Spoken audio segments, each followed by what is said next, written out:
Mag-iingat ka na. Presidente Bongbong Marcos, sabi ko nga sa inyo, dadating yang oras, magugulat ka na lang. O, yung pagmimiting ng PDP Laban, sinasabi ni Digong nyo, suportahan ka raw. Baliktarin mo yun. Huwag ka maniniwala ro, walang totoong sinabi yun. Di ba? Proven yan. Kailan nagsabi ng totoo si Duterte, sabihin nyo sa amin.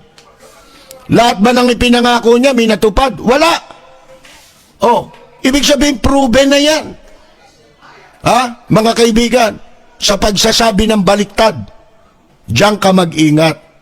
Baka mabiktima ka niyan. At dito sa mga ipinuwesto mo na namamangka sa dalawang ilog. Oh, hindi ho ba? Ang pinagsisilbihang Panginoon ay dalawa. Oh, bukod sa'yo, mas importante yung isa dahil maraming naipon na yun. Ha? Marami ng padulasyon para maproteksyonan ang kanilang sarili. O kumukuha pa nga yung ng malaking pondo, di ba? Sa education. Oh, mga kaibigan, saan gagamitin yan? Ha? Matakot ka. Yan ang sinasabi ko sa inyo. Baka mas masahol pa gawin sa iyo dyan kaysa sa nangyari sa tatay mo. Maraming papalakpak dyan, lalo na yung makitid ang utak na hindi matanggap ang pangyayari. Mga guys, narinig na ba ang video na speech ni Fentanyl Boy? Alam niyo mga kaibigan, iba naman ang sinasabi ni Fentanyl Boy ngayon. Ang sabi niya ay palalawigin lang daw ni President Marcos Jr. ang kanyang termino. Di ba nung nakaraan mga guys, okay na daw siya sa economic chacha. Pero ngayon, eto na naman. Ang binabanggit na naman niya ay term extension daw. At mga kaibigan, sinisiraan pa niya ang Marcos, mga kaibigan. Ang sabi niya, pag Marcos, ganito daw. Ganito daw talaga ang kanyang ama at eto na naman ngayon, yung anak daw. Mga kaibigan, eto ba ang sinusuportahan ni Amy Duterte na sinisira ang kanyang pamilya? Mga kaibigan, nakakahiya na talaga si Amy, no? Talagang, ano pang ginagawa mo dyan, Amy? Lumayas-layas ka na dyan sa kampo ng Duterte dahil kita mo naman, no? Wala talagang respeto sa'yo, di ba? Ipinagtanggol mo na silang lahat pero ganyan pa ang ginagawa nila, no? So mga kaibigan, eto, ilang beses na nga sinabi ni PBBM at ng Kongreso na talagang economic provision lang kasi mga kaibigan, ang ating Pangulo, hindi po siya namumulitika. Ang gusto ng Pangulo natin ay talagang umunlad ang ating bansa. At ito na lang talaga mga kaibigan ang kulang. Sabi nga, di ba, sa Asia, tayo na lang naman ang ganito eh. Hindi open ang ating bansa sa mga foreign investors. So, ito lang talaga ang hinihiling ng ating Pangulo. Pero, eto, meron tayong mga DD sheets dito sa bansa natin na walang ginawa, kundi sirain ang diskarte ng gobyerno. Ngayon, Constituent Assembly by Congress. Mukhang inumpasahan na nila kahapon. Mas madali yun at walang objection. So, kung may galawin man ang konstitusyon, isa lang. Pahabain lang talaga ni Marcos kung anong ginawa ng tatay niya, gagawin niya. Na-elected ako under this constitution. It says that I served 6 years. Then after that, I go out. Umalis ako. Pero itong mga tao talaga, Marcos doon, unang panahon Marcos dito, basta panahon ng Marcos, putang ina, napakialaman talaga yung konstitusyon. Pinapahaba yung trabaho. Huwag kayong pumayag na ganon. Kababuyan yan. Sabi ko sa iyo, hindi tayo magkakilala lahat. Kung unang panahong nagkita tayo dito sa Maynila, magpatayan tayo. Ilocano ka, Batanggenyo ako, Bisaya ako, waray buro. But in 1935, yung matatanda natin, yung mga minuno natin, nung binatawan tayo ng Espanyol, ang Espanyol nag-standby sa Pilipinas ng 400 years. What? 400 years? Lakas ng tama mo, Fentanyl Boy. 333 years only, hindi 400 years. Fentanyl pa more. 400 years. Pumasok ang Amerikano because there was an American-Spanish War, natalo ang Espanyol, nawala sa kanila ang Mexico, yung mga Marianas Island, pati Philippines, isinurrender nila sa Amerikano. So, ang umupo ulit dito ang Amerikano.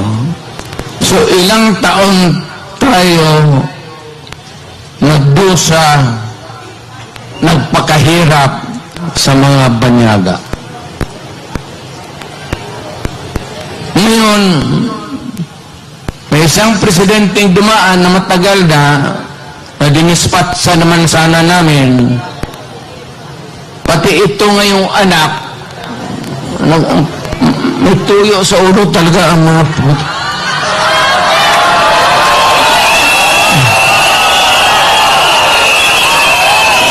Gusto pahabain. Sila lang naman yan yung gustong mapahabain ang termino nila. Ang Pilipino, lamang interest niya ng pahaba ng termino. Ang Pilipino, ang gusto magpahaba ng utig para papakaligaya kung sino ang gustong paligayahin.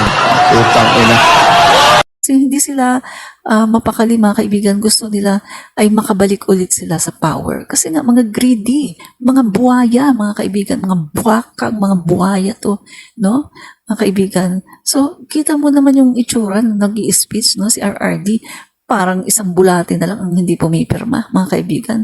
Pero nakukuha pa niya magsalita ng ganito. Grabe, itong dating Pangulo na to. Talaga namang kasuklam-suklam, karimari-marim ang kanyang ginagawa sa taong bayan, mga kaibigan. Binibrainwash niya instead na sumuporta sa bagong Pangulo. Pero eto siya, ginigiba niya ang Marcos administration. Kaya nasabi ko, ang kapal na mukha ng anak niya na nandito pa, no, DepEd Secretary. Dapat ay talagang mag-resign na at nang magkaalaman na tayo, tingnan natin kung mananalo pa kayo sa 2028 election. Mga buwaya. Huwag kang umasa dyan. Pagtutulungan ka niyan, tandaan mo. May mga lihim na agenda yan. At hindi lang yun. May mga track record yan. Yun ang pagbabasihan mo. Track record. Hindi yung track ng basura. Na sinakyan niyang mga taong yan. Mag-ingat ka na. Pag si Digong nyo nagsalita, baliktarin mo yon. Katulad ng malimit nating sinasabi nung dati na kung ikaw ang presidente at alam mo maraming siraulo sa paligid mo na tagapayo, ang gagawin mo lang simple para hindi ka magkamali. Halimbawa, pinayuhan ka, iwan natin yung ibang pogo rito, yung hindi legal. Yung legal, iwan natin dito. Yung illegal. Sino makakaalam ng legal at hindi illegal? Lahat siya, illegal yan. Mga kaibigan. Bakit sinasabi yon? Siyempre, makikinabang sila ron eh. Pagka makikinabang sila, legal. Pag hindi sila makikinabang, yun daw ang illegal. Mga kaibigan. Pagka ganun ang payo sa'yo, baliktarin mo para maging tama ka. Sayang, nandiyan ka na eh. Tatanggapin ka na namin kung ang mga desisyon mo tama. At kaya namin ito sinasabi dahil gusto namin magtagumpay ka na. Kami ang may gustong magtagumpay ka. Hindi yung nagpapanggap na dinidepensahan ka, binobola ka nun. Katulad ng ginawa nila nakita natin sa panahon ni Duterte. Lahat ng pumapalakpak, nakapagnakaw eh. Lahat ng nagsabing magaling siya, nakapagsamantala sa gobyerno eh. Sa pera ng taong bayan. Yung mga dati dyan sa Malacanang binaboy nitong mga taong ito. Simula nung pumasok si Digong nyo sa administrasyon, sa klase ng mga taong napagdadala nito sa gobyerno na hanggang ngayon nandyan. Bay kung ako kay Bongbong Marcos, pagsisibakin mo na yan, marami kang makukuha eh. Lumingon ka at makinig ka doon sa mga mapagkakatiwalaan ninyo. Kaysa makinig ka kay Vic Rodriguez at kung kani-kanino riyan ng mga kasama niya, makinig ka na sa asawa mo. Di ba? Bakit gugustuhin ng asawa mo mapahama ka? Di ba? Mas secured. Ang paligid mo kung mas makikinig ka sa asawa mo. Huwag kang makinig sa mga yan. Huwag mo nang i-reappoint lahat yan. Lahat ng pina-appoint, nung hindi pa nasisibak si Vic Rodriguez, tablahin mo na lahat yan. Huwag na ninyong pag-aralan. Lalo na nanggaling sa nakaraang administrasyon. Baka masabutahi ka pa. Delikado yan.